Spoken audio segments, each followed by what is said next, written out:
point of the wrongness in the other sense of Christianity, because I think the teachings of Christianity are immoral. The central one is the most immoral of all. That is the one of vicarious redemption. You can throw your sins onto somebody else, vulgarly known as scapegoating, in fact, or originating as scapegoating in the same area, in the same desert. I can pay your debt if I love you. I can serve your term in prison if I love you very much. I can volunteer to do that. I can't take your sins away because I can't abolish your responsibility, and I shouldn't offer to do so. Your responsibility has to stay with you. There's no vicarious redemption. There very probably, in fact, is no redemption at all. It's just a part of wish thinking, and I don't think wish thinking is good for people either. Is it moral? Again, I can only do Christianity this evening. Is it moral to believe that your sins, yours and mine, ladies and gentlemen, brothers and sisters, can be forgiven by the punishment of another person? Is it ethical to believe that? I would submit that the doctrine of vicarious redemption by human sacrifice is utterly immoral. I might, if I wished, if I knew any of you, you were my friends, or even if I didn't know you, but I just loved the idea of you. Compulsory love is another sickly element of Christianity, by the way. But suppose I could say, look, you're in debt, I've just made a lot of money out of a God-bashing book. I'll pay your debts for you. Maybe you'll pay me back someday, but for now I can get you out of trouble. I could say, if I really loved someone who'd been sentenced to prison, if I could find a way of saying I'd serve your sentence, I'd try and do it. I could do what Sidney Carton does in A Tale of Two Cities. If you like, I'm very unlikely to do this unless you've been incredibly sweet to me. I'll take your place on the scaffold. But I can't take away your responsibilities. I can't forgive what you did. I can't say you didn't do it. I can't make you washed clean. The name for that in primitive Middle Eastern society was scapegoating. You pile the sins of the tribe on a goat, you drive that goat into the desert to die of thirst and hunger, and you think you've taken away the sins of the tribe. A positively immoral doctrine that abolishes the concept of personal responsibility on which all ethics and all morality must depend. I don't just support and try and help out those who dissent from the ridiculous belief of Christianity, the horrible idea of vicarious redemption. In other words, the idea that by watching another person suffer, an innocent person suffer, that you could be freed not just from your debts or your sins, but your responsibilities. You could cast your sins on a scapegoat. I don't just oppose that disgusting belief. I oppose the Judaism from which it's plagiarized and the Islam that plagiarizes from it. And I give publicity and exposure whenever I can to those who were brave enough in old times to oppose this nightmarish belief. I don't see what's moral about Christian preaching. For example, apart from the horrible idea of vicarious redemption, I'll say again, in case I missed you the first time, what I mean by that. I could pay your debt, even if I didn't know you. If I was a friend, I could say, you're in debt, I'll pay it. In extreme cases, people have been known to say, I'll serve your sentence in prison. I could do that for you. What I cannot do is relieve you of your responsibility. I can't say, throw your sins on me, they'll melt away. Immoral. People are not allowed to be, you're not entitled to be relieved of their responsibilities. And the vicarious redemption by human sacrifice is a very primitive and horrible scapegoating idea that belongs to the barbaric period of human history. I then have to be told that the torture and human sacrifice of somebody, which if I'd been present it would have been my duty to try and prevent, which I did not ask for, over which I have no control, that took place thousands of years, according to some, before I was born, commits me, and that I have no choice in the matter, and that my sins are forgiven by this human sacrifice. Now, what's wrong with that? If I like you enough or love you enough, I can pay your debt. I say there was folly on your part, but I'll pay it for you. In extreme cases, people have been known to volunteer to take other people's place in prison, or even, one or two very famous cases, on the scaffold. They'll say, I'll do that for you. I'll do it for love, or I'll do it for suffering humanity. But that's the most they can do. And it's not bad. What they can't do is take away your sins, because that would be to take away your responsibility. I can't say you didn't steal or lose that money that I'm having to pay now. I can't say that this course of folly didn't get you into prison. It did, and now look what you're doing to me. I can't relieve you of that. I can't wash you white as snow and make you new again.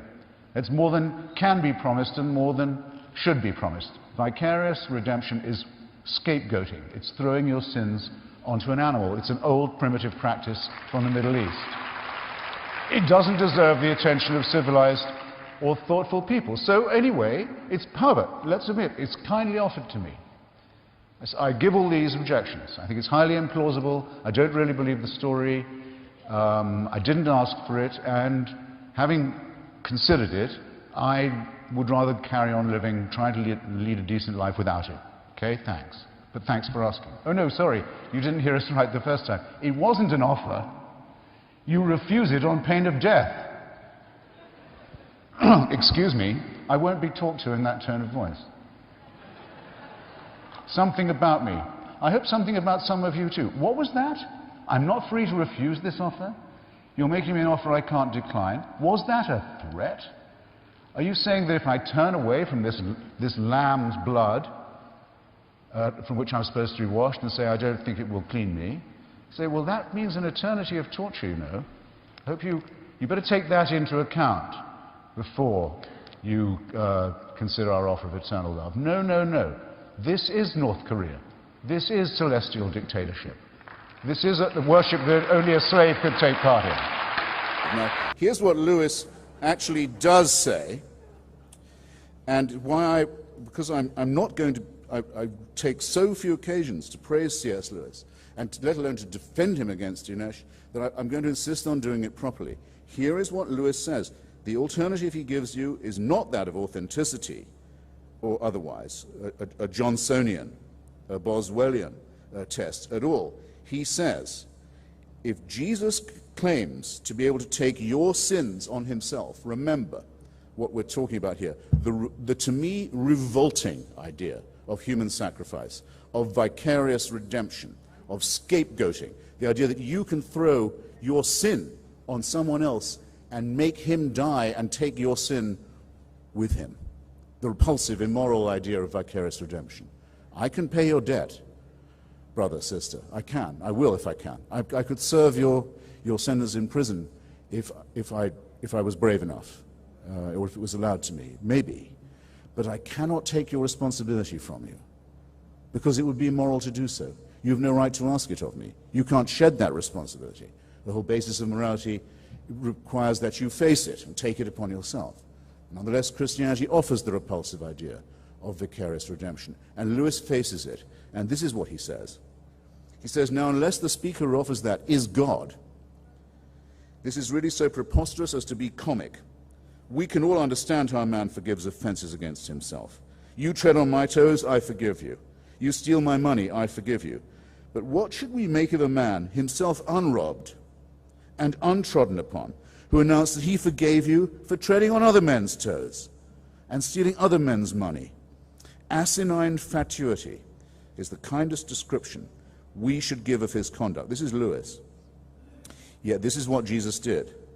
He told people their sins were forgiven and never waited to consult the other people whom their sins had injured.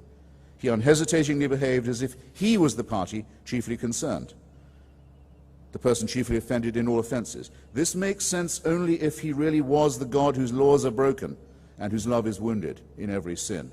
In the mouth of any speaker who is not God, these words would imply what I can only regard as a silliness and conceit, unrivaled by any other character in history. To people like Thomas Jefferson, a hero of mine, who said that Jesus wasn't divine but he was a great moral teacher, Lewis quite properly spoke with scorn and said, that's the one thing we must not say. A man who was merely a man and said the sorts of things Jesus said would not be a great moral teacher. He would either be a lunatic or else he would be the devil of hell. You must make your choice. Either this man was and is the Son of God, or else a madman and something worse. And Lewis, who's argued so well up till then, can't complete a syllogism. Poor guy, he never quite could do that. He said, since I don't think he was the devil of hell, I have to conclude he was the Son of God. Well, you don't have to follow the paltry logic of that to see that at least Lewis is not making it easy on himself. And that to prove that this deluded individual did actually exist, if it could be proven, which it cannot, would leave you as a Christian with all your work still ahead of you.